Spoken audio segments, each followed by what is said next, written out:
before we get started, I'd love to hear from our panelists here and hear a little bit about yourselves, what your roles are, and your core responsibilities. Sure. You're looking at me, so I'll start. So I'm Sarah Kim. I'm the VP of Partnerships at Novus Media. At Novus Media, we work with clients that scale every industry and size. My primary responsibilities there are to lead our strategy team for print and out-of-home planning and to make sure that they have all of the tools that they need today and tomorrow to build effective and efficient media campaigns for our clients. Awesome, and I'm Charlie Aikenhead. I'm Vice President Marketing at BitBuy. BitBuy, if you haven't heard of it, is a regulated cryptocurrency exchange, one of the first regulated ones in Canada. Right now, I'm primarily focused on growth marketing. I used to kind of do everything because we're still a pretty young company. And yeah, I've been at the company for 4 years, and I'm not responsible for the price of Bitcoin right now. If anybody has been watching it, it's been a little bit of a tough week, but happy to be here. Thank you, and definitely it's going to bounce back for sure. Oh, yeah. And for those of you who don't know, obviously my name is Scott Mitchell, I'm Managing Director for Vistar Media Canada. This is a really interesting kind of evolution of the out-of-home space, and I'm excited to talk about data and about measurement and understanding effectiveness of the medium as it pertains to Sarah, your role in the agency, Charlie, you as a director or a marketer, brand, and a new emerging vertical.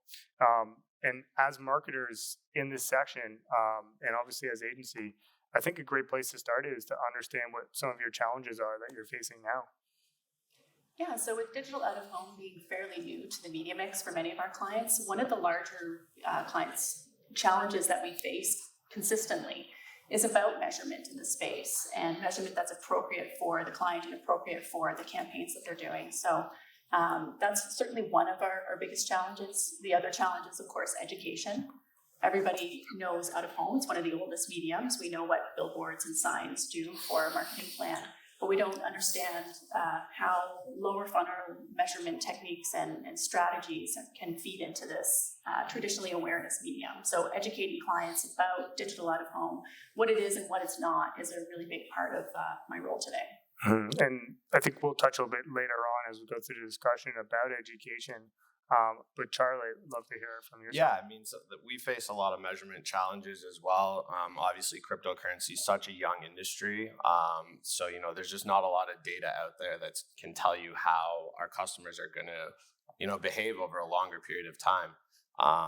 I'd say one thing, it's a very speculative asset class, cryptocurrency. If anybody's involved, it's very new, and there's a lot of new concepts that are still kind of being built out. So, we don't know if the great marketing we're doing is having an effect on tons of new customers coming in one day, or if it's just because, a certain coin that we offer went up 10%. It's very hard to kind of measure what's outside forces are helping our business grow and what, the marketing that we're doing, how much is that affecting our growth as well. You touch on, it sounds like a very, I guess, from building new users into the space, very DR focused. Mm-hmm. And we're talking about measurement. Obviously, Sarah, you work with a lot of clients that are focused on that as well. Measurement is a challenge. What are some of the successful, I guess, tips or approaches that you guys have seen that have worked? Obviously, out of home plays into the whole marketing mix of this, but love to hear what that looks like. So for us, I think it goes back to great client relationships. If you have a good communication with those clients and you can dig in and ask questions when they brief you, rather than just trying to answer the brief, you can get more details about what they're really looking for and make suggestions that are helpful to them, that uncover their root objectives, not just what they're telling you on paper they'd like this campaign to do for them. So I think it comes back to just taking the time and having that close relationship where you're able to dig in and ask the right questions and determine what type of objective are they coming to you for, what are they actually trying to uncover with that, and therefore how would you go about measuring it. So it's tough to educate clients in a space if they're not open to it. Mm-hmm. But it's really important that you do take the time to ask questions. Mm-hmm. Yeah, I'd say for us, early on, we were really focused on direct response. We wanted everything to be super measurable because, we're the client. This is our business's money. We're reinvesting all the money that's coming into the business and marketing to continue to grow. And it was just, it was a big challenge to kind of, even do anything that had to do with branding. We were so focused on direct response, and we just, okay, if it's measurable, we'll do it. If it's not measurable, let's leave it for maybe something down in the future. And it took us a really long time to kind of realize, hey, branding is super important. Like, it's going to build your top of funnel. It's going to make everything work better. So, that's kind of the way we started to navigate it kind of early on. Do you think that inflection point was of the transition from being super DR focused to the importance of awareness that you've talked about? Yeah, I just think, we kind of realized that cryptocurrency wasn't such a niche product anymore, and it was turning into something that was going mainstream, and said, we need to get out there. We need to do mainstream. What do mainstream brands do? Okay, well, we see out of home, we see TV, we see areas that we had never gone before. And we say, there must be a reason why all these big successful brands are doing this and not only focused on DR. So that's really what it was for us. It's like, okay, if we want to be serious, we want to be big, we want to be like, a real financial institution and not just a little rinky-dink tech company in this weird internet money that nobody understands. We need to start doing these things. So I think just kind of realizing in the market that, it wasn't just us that was into this. People were starting to learn, they were interested, and it was time to kind of take it big. Mm-hmm. Obviously, out of home played a part in that for you guys when you were approaching it. Obviously, you have some big brand ambassadors such as Kyle Lowry. That creative, I guess, approach to including someone as big as that on an out of home billboard or obviously on a TV spot probably fits that need a bit now. Yeah, exactly. Like, that was one of the first things we wanted to do is, get a face that people recognize that could associate with our brand. So we were lucky enough to, get in with Kyle Lowry, and we actually, he said, I only want to do digital. I'm not really sure about your brand. And we had to kind of convince him, like, no, let's do out of home. Let's do TV. Let's make this a big thing. So, we kind of had to build some trust up with him to be able to go into these branding spaces because, once you're out there, it's a big move. You're out there for everybody. So, Sarah, you talked about trust. You work with a number of different clients in your role. Awareness is something probably always that comes up for you, and you're very focused on helping kind of complete that media mix in terms of how they engage their consumers. What is the awareness approach for these clients, and how does that messaging resonate with them? Does it start with the trust? Does it start with maybe not just answering the brief with some check boxes, but how does that translate?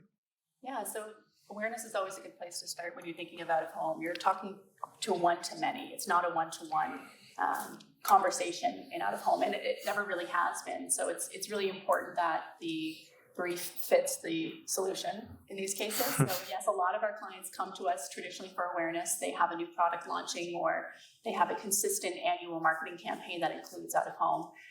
So that's where we start, but we don't finish there.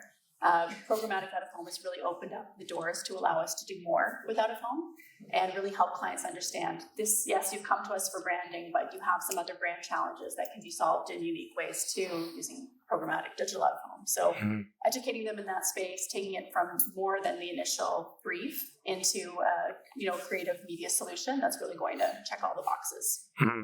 You touch on programmatic, and obviously that's the automation of buying a type of media. In this case, it's out of home. There's a lot of tools that come with that.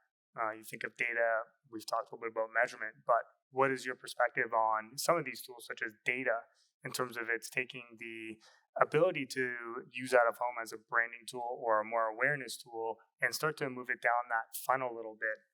How does data play a role in potentially some of those discussions? Yeah, so data is very important. It means different things to different clients. More data is not always better, but certainly in this case, when we're trying to move people down the funnel, it becomes essential to understand our audiences, not just their home origin point and where they sleep at night, but where do they travel through the day? When do they go to those places? How do we build a smart campaign that allows us to talk to people at different points throughout their day, when they're at the gym, when they're in the elevator at work, or they're on their drive home on the highway, and making sure we're hitting all those points. So programmatic digital out of home and how well it works with data and how integrated the two are and essential to each other really helps us to get to a place where we can build campaigns that do all of those things, that reach all of those goals. We can measure them through digital out of home, and we can retarget, which has been especially important for our campaigns. If a client is looking for specific audiences, they wouldn't necessarily have thought of out of home before, but now we can show them exactly where those audiences are and how we can reach them and retarget it in a mobile space as well. Very interesting. Charlie? Yeah, I mean, I would say for us, the first billboard we ever bought was through Vistar.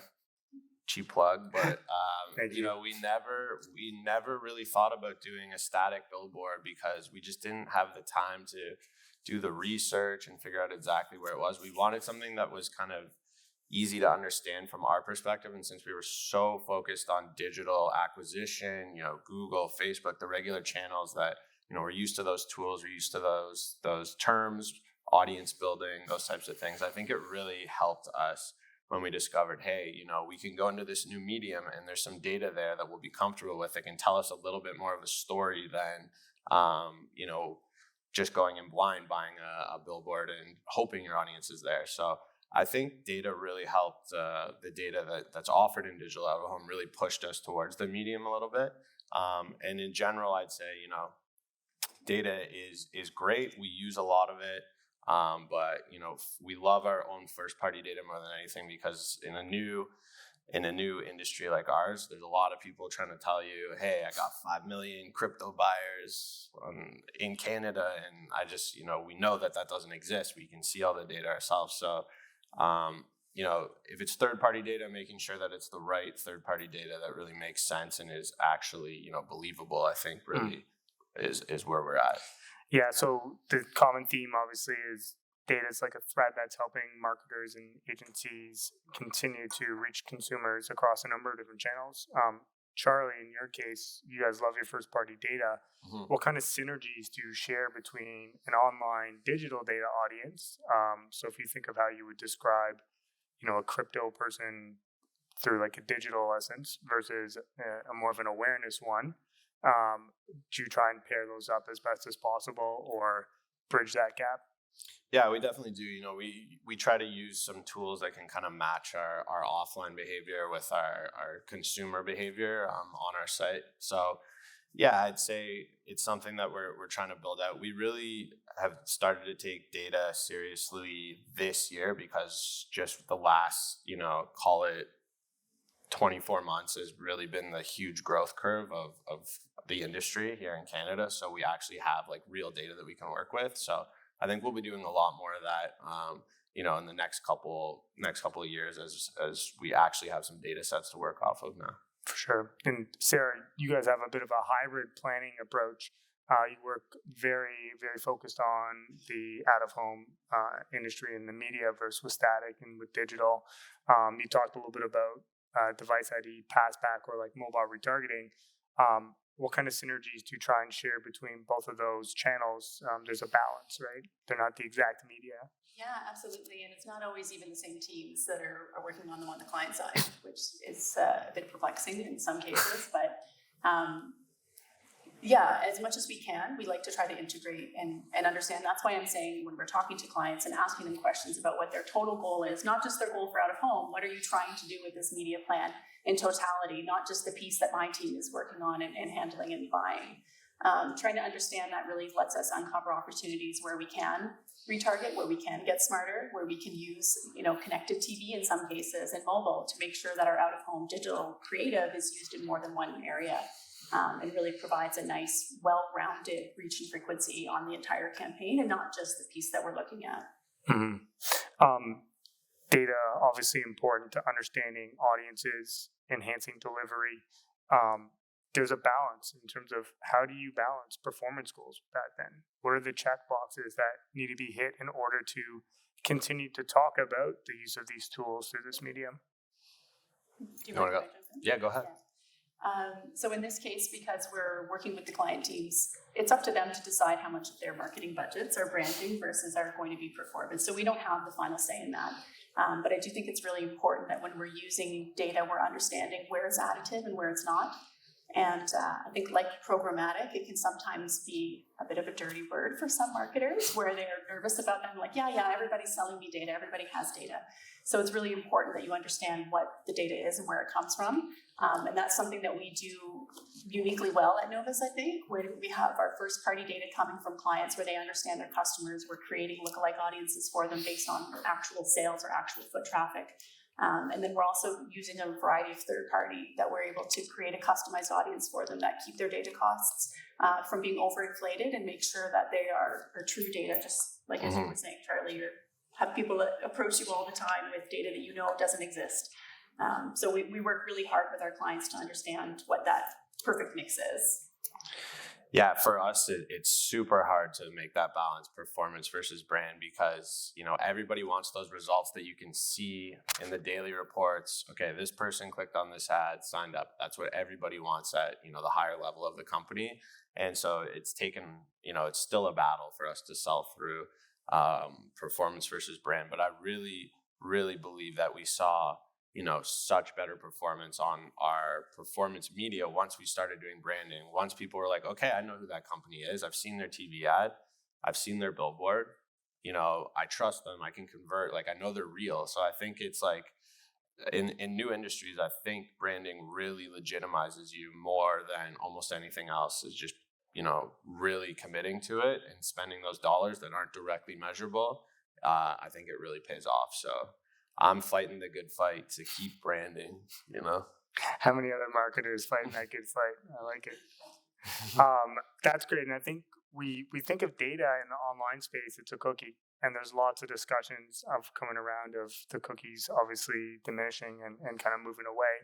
And we think of out of home as a one-to-many medium that has been around for a very long time. How does that play into some of your discussions with your clients now? And like, is this a continued channel that you think out of home will continue to grow in terms of investments? Yeah, I think with the advancements that we're seeing in measurement for out of home, we'll continue to see that grow. I think there's a lot of people who are nervous about that changeover and weren't really sure what that was going to look like for their performance brands. And out of home is certainly a space with the advent of digital out of home and specifically with programmatic where we're able to provide some measurement there. So I think for certain brands it will become really, really important, but we still see the majority of brands that we work with that come to us primarily for awareness at the moment. Mm-hmm. So. Yeah, I mean, I just think even in the last couple of years, like, we're at a conference here, like, I'm happy to be here. Like, people are back outside, like, people are out, getting out in the world. I think that was a big argument against out of home for the last couple of years is, well, we might get in lockdown again, I don't want to invest in that space. The numbers are way down. People aren't commuting. But I just think the space is going to continue to grow and mature. Obviously, the measurement is going to be huge for, companies better understanding where their investment's going. But I think just in general, just people being back in the world is like really plays well for out of home. And I think it's definitely going to be something we're going to be looking at like a lot stronger than we have in the last couple of years. Yeah, absolutely. I think the pandemic was an interesting time for the out-of-home industry, but if anything, we continue to learn more about what consumer habits were, even if it wasn't going to an office, getting some essentials, understanding how they actually move throughout the day to continue to get groceries and whatever other journeys they were on. So super important as brands and as agencies to obviously continue to see that grow. Yeah, actually, one of the interesting things about the pandemic and working in the out-of-home industry for the last couple of years and living through this is how important it became to be able to access real-time data for clients, to have people really understand what traffic patterns look like in this specific city, in this specific phase of a lockdown. So we can see not only the media that we did have running in market, are we getting the impressions we were promised? Are we getting the value for these clients that they paid for upfront? But the really interesting thing about the pandemic was that most cities across Canada never saw traffic drop below 70%. That didn't happen. We were all outside. We were still out. Our patterns changed significantly. Traffic patterns through the day fluctuated greatly, but we were still outdoors. We were still going places. So with the exception of some place-based venues that were closed, the out-of-home industry was, in my opinion, a little bit unfairly targeted with people pulling out of the space unnecessarily. So we're happy to see that continue to come back as people are out and about at conferences. So Absolutely. Obviously, we all agree that out of home is still a major part of how you're thinking of reaching audiences and part of your media mix. How does programmatic fit into that? It's great to have both your perspectives on this. Obviously, Sarah, you're kind of in this every day. Charlie, you work with multiple different media mixes. So, love to get your perspective on that. For us, I mean, we've had a really tough time with programmatic, and the word means so much right now, just in terms of scaling performance. Like, I think it hasn't been our best performing channel, but I think it's getting better. And the reason why I think it's getting better is because the data is getting better. I talked about all the fake data and people coming in. I think for us, it's really starting, the companies that are running programmatic campaigns, even Google, like the most sophisticated algorithms, I think they're finally like better understanding placement and how people are going to convert on certain placements with crypto related messaging. So I think it's going to be something that we continue to do, but up until this point, it's been a bit of a challenge for us. I'd say it's been less of a focus, but something that we're looking forward to getting more into. Absolutely. Yeah, Sarah? I mean, I would agree. I think, I was working in digital advertising when programmatic really took over digital direct, 10 years ago or so. And I think it's a bit of a dirty word for some people. Like, some people have a bad experience with programmatic. They didn't like the idea of, okay, well, I'm taking my media budget and it's going into this black box, and I don't know how much my audience costs versus my media costs versus my agency fee. I don't know what kind of data is being used. I can't see any of this. It's very much in my agency's hands. And that was, a bad experience for a lot of people. But with digital out of home going to the programmatic space, so many things are done differently. So that's a big part of my role right now is talking to people about what it is and what it's not. And what it is an opportunity for us to access premium inventory at our fingertips right now that speak to our audiences, that ingest this data. So really for us, it's a very important tool for hybrid planning. Rather than going to 15 potential vendors to buy the same media, I can log in and do it myself. So it really gives control back to marketers and to their agencies to help them understand what's happening and react to things in real time.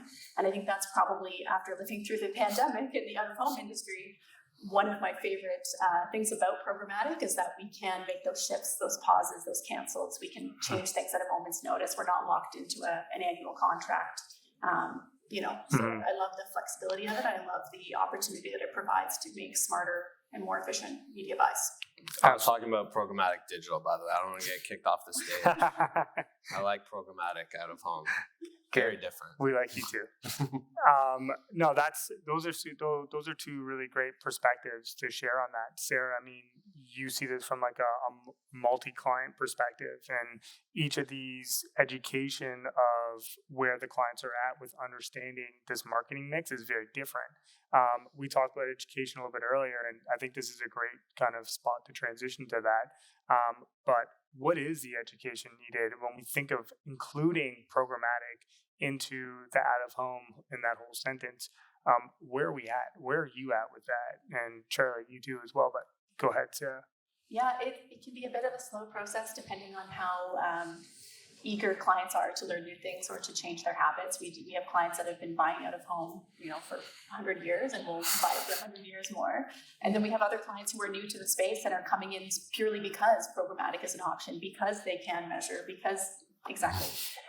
so because we have such a variety of clients, it's really difficult to say what the education should look like. And Amanda might know better than anybody. It's not one size fits all. This client's challenge is different than this one, and therefore the solution has to be tailored. But it's a lot of meetings. It's a lot of me talking. It's a lot of presentations designed to understand their current marketing stack, where their current education is on the subject, and making sure that they understand what it is and what it's not, and how it's going to work for them. Mm-hmm.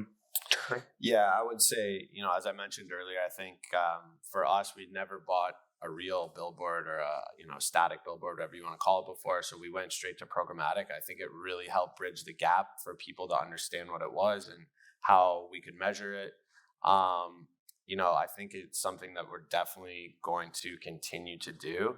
I think we still have people that are saying, where's the billboard? I want to go see it. I want to go look at it. And sometimes in programmatic, since it's bought in real time, you can't exactly provide that to them. So there's definitely still detractors who don't really understand exactly how it works. But I think, for us, the buy-in's been pretty strong, and it's something we're going to continue with because, we like the price point, we like the way the performance is, and we just like, the turnkey, super easy to use, those are all things that we really appreciate about it.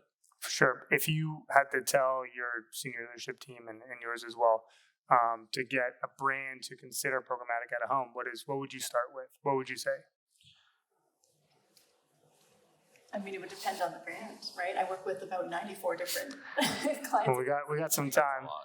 But if I was working with someone like McDonald's and they were looking at a promotion for summer drink days, I would give them the opportunity to say, hey, so you have your regular marketing campaign that's in market, you have these static boards, and that's fantastic. We're making sure that every location is supported and that everybody knows there's a McDonald's at the next exit. But in this case, for summer drink days, we want to be targeting areas where people are outside doing activities. So we're going to look at community centers when kids are there playing soccer. We're going to look at arenas when the hockey practices are on. We're going to look at different venue types that make sense for this type of targeting. And makes sense in the time of day. So we're not going to run these at 11 p.m. because that's not when you're looking for a nice cold Diet Coke. But we will at 3 p.m. when kids are getting out of school and can see these on transit shelters on their way home from school. So depending on the client, you would tailor the brief to understand, is it about venue type and new opportunity? Is it about using their data in a smarter way? So. Yeah, I would say, this is the way the industry is going. We consider ourselves a cutting edge, technology company that's trying to stay ahead of trends. So I would say this is the way the puck's moving. We should look into this. We should adapt. They probably didn't like taxis when they came out. Now everybody uses Uber. So it's the exact same thing. I really think it's an innovation that I really believe is going to be here to stay. And, why not jump on and learn about it now instead of being a late adopter when, it could be too late to kind of jump in when things are hot. Inventory is limited in that zone, right? It's not the same with online. Online, we have a lot of programmatic remnant inventory. Not the case in Canada. The number of times that something is sold out from underneath us is fascinating, but it is a different approach required because of that. For sure. Being reactive versus proactive. Obviously, technology is kind of flexible there too. So, your example of using McDonald's or even BitBuy, maybe trying to get a new branding opportunity up really quickly is probably quite beneficial from a technology standpoint as well. What do you wish more digital buyers knew about at-a-home? If there's just digital-focused agencies or digital-focused marketers here, what would you want to say to them to help them maybe think differently about out-of-home or about the inclusion of using software or programmatic at home? That's a great question because part of my role is working with the digital buyers who are coming from the programmatic space, who are taking on some programmatic digital out-of-home buying. It's very different, and it's important that we don't judge a venue type or a specific board by its CPM, because at the end of the day, it's not just one impression you're buying one to many, but the quality of that impression really matters, and it differs greatly in out-of-home. The quality of an impression that you might get in a fitness center on a Sunday evening is very different than what you might get on a billboard on the highway at 5 p.m. on Friday. So it's more than just price. It takes time to understand. And, if you need those resources, all of our vendor partners are happy to help you understand what it is that you're buying and make sure that you rely on those resources. Don't just look through the list and see what's cheapest. Do you find the barrier in some cases for this example is it education maybe that they don't understand what they're buying or how they're buying it? Do you think that is a factor potentially? Yeah, absolutely. With digital out of home being traditionally awareness, and now more recently with these advancements being targeted for lower funnel metrics as well, it's important that the education is there to understand where you're coming from. Like, what's your point of entry into the out of home world? Why are you choosing out of home versus another media to solve this challenge?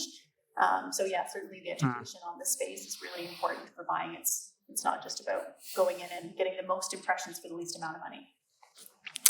Yeah, I would say, take a step back. I used to be like you. I used to only want things that I perfectly measurable: clicks, CTR, ROAS, conversions per day, everything. But I think just taking a step back and realizing, there is measurable things that you can't click on, whether it's connected TV, whether it's digital out of home. there's some innovations out there that can really drive performance for your brand overall, that aren't on a laptop or a cell phone. So I've really seen the benefits of it in the last 6 to 8 months, and I think it's something that every brand should be doing. Absolutely, I agree. We're kind of we're pulling on that theme a little bit more, but what are some of the biggest trends and or learnings you're seeing, I guess, in the marketing landscape right now that you think is vitally important?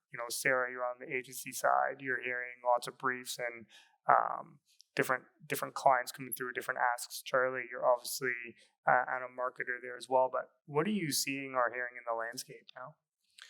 I think we're seeing experiential and kind of the real world is coming around again. Like, we're seeing a lot of interesting opportunities at conferences and events, and I think just people getting back in the real world. Obviously, everybody's been talking about the metaverse and how that's going to play into things. We've obviously taken a big look at that, being a crypto company. So I mean, that could be a space, but I consider that kind of experiential as well. Even if you're wearing goggles, like, you're in a world and you're in a branded environment. Like, I think branded environments are a huge trend that we're seeing right now. And, obviously out of home plays a part in that.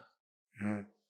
Yeah, for us on the agency side, we're seeing traditional TV audiences decline. I'm sure that Roku will tell you that connected TV audiences are getting stronger, and they are. But with traditional TV declining, there's a bigger opportunity for out of home. We've always kind of floated between 1 and 2 as the awareness mediums that are available to people. So it used to be that if you launched with a commercial, that was all you needed, and you could follow up with some lower funnel metric pieces before. But now there's a nice mix between TV and out of home, and we're seeing some brands come to out of home first, which is really fantastic. The industry is coming back stronger, and we'll get back to our pre-pandemic levels soon enough. But that's one of the biggest changes, is we're seeing that. And with the advent of tech, we're seeing more and more marketers entering the space out of home. People who traditionally thought, I can't afford to do big billboards or huge campaigns, are finding that there's lots of opportunities in terms of not just in branding, but also in very specific, to solve very specific marketing challenges that you wouldn't necessarily have thought of a splashy at-home campaign for before. Mm-hmm. It sounds like some of those clients are maybe just like Charlie was mentioning, like very DR focused, or like very like, I want to click, or I want to know exactly what happens to my ad when you've shown it. And now we're able to see potentially a brand utilize branded, like a nice big branded cities, Yonge and Dundas Square approach, or even now, maybe this is a good segue as well, but connecting more of your other marketing plans together in more of an omnichannel lens. If we think of maybe connected TV as an example, understanding who's exposed to your out-of-home campaigns, and then retargeting them on a TV or on a mobile ad, and it goes there. And Charlie, you had a really good point about the metaverse, or about the experience of what's happening.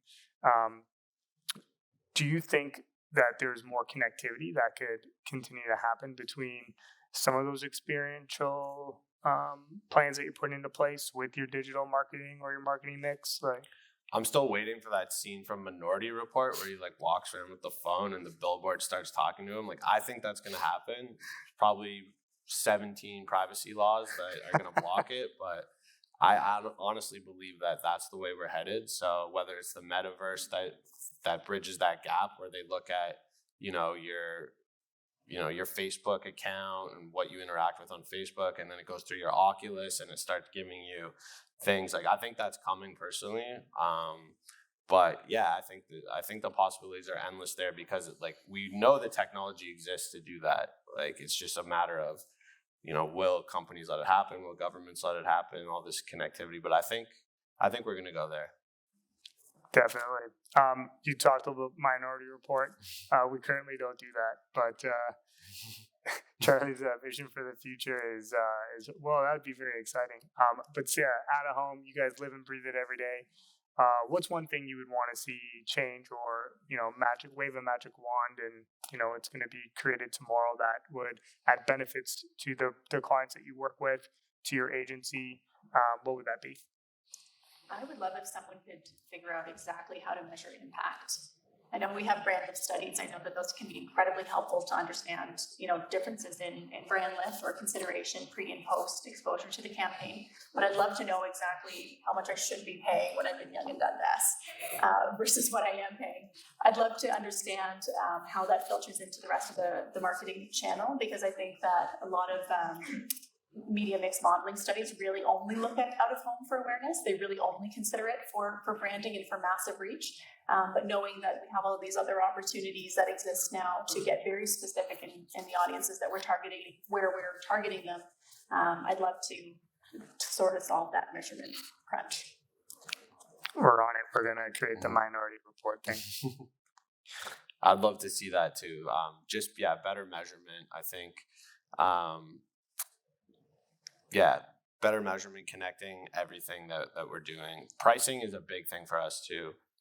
We were talking before we got up about, the rate cards that agencies pay versus what we pay. I think pricing transparency in the entire industry would go a long way.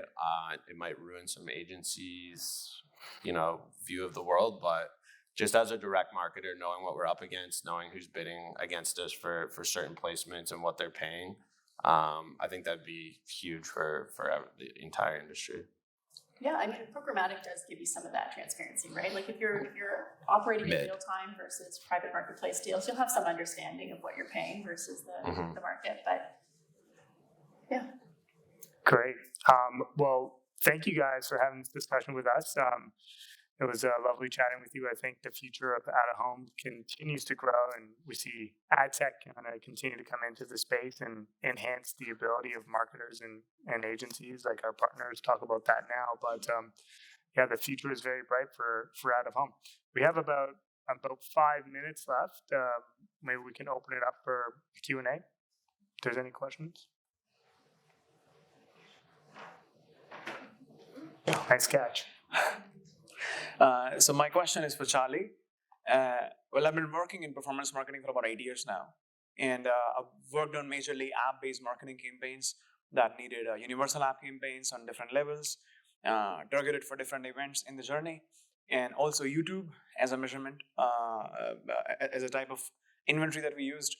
I've never been able to strongly move away from the ecosystem, even for branding, away from YouTube, which I cannot measure. So when you move to digital out of home, so when you look at reports on a weekly or a monthly basis, how do you measure the impact? How do you say that this report is good, this is doing fine, this is not doing fine? Is it the CPMs, the actual CPMs, not the CPMs that you're paying for, but actual CPMs of how it worked? Or is it the direct traffic that you're getting on your apps or web? Or is it CTRs for your performance campaigns, which may be spiking because of your digital out-of-home efforts? Yeah, that's a great question. I didn't talk about that, but when we run digital out-of-home, we usually run it in different regions. So we were measuring, regional performance of provinces or cities, and we would look back, a month previous and see if there was any lift. So that's how we did our own measurement. We also looked at, overall performance of Google, overall performance of Facebook. And so we kind of did have to make our own model, but we did break it out regionally. That was, I think, really important for us to kind of see the lift. And we did notice some lift. Again, obviously in cryptocurrency, 1 week's crazy and we have 10x the amount of new signups. So it is hard to draw that, perfect model that tells us exactly what happened, the lift we got from out of home, but we were able to come up with some pretty strong assumptions by, breaking it out regionally. We're going to have A/B testing. Oh, yeah. Yeah.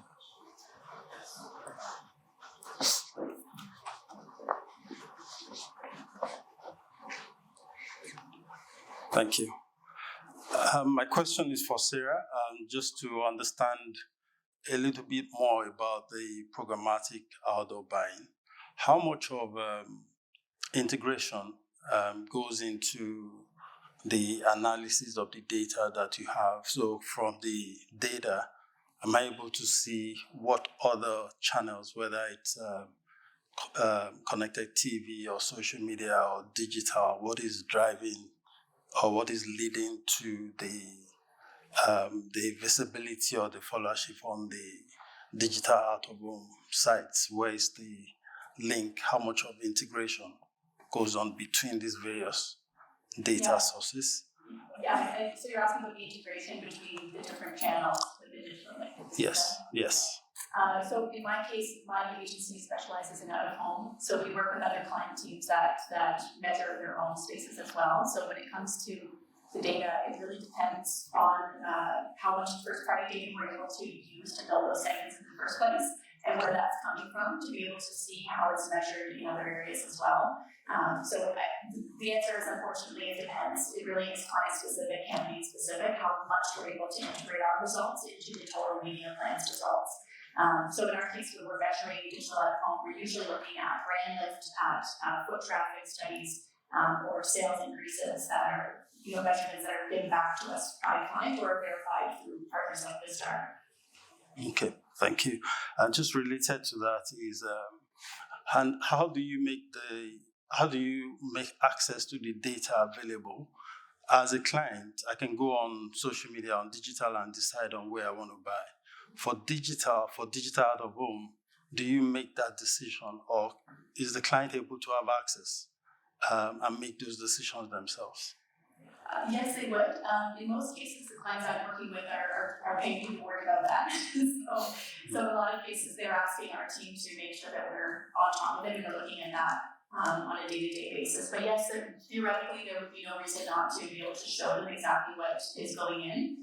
At Novus, we work with a separate analytics team that handles all of the data. So they ingest the first party, they ingest the third party, and they mix and match everything to make sure that they've got a solid list of non-duplicated postal codes, basically, is what we like to break down to. And then we can extrapolate that using mobile data patterns to create the data that's going to ultimately be fed into Vistar and is going to inform our targeting decisions. Okay, thank you.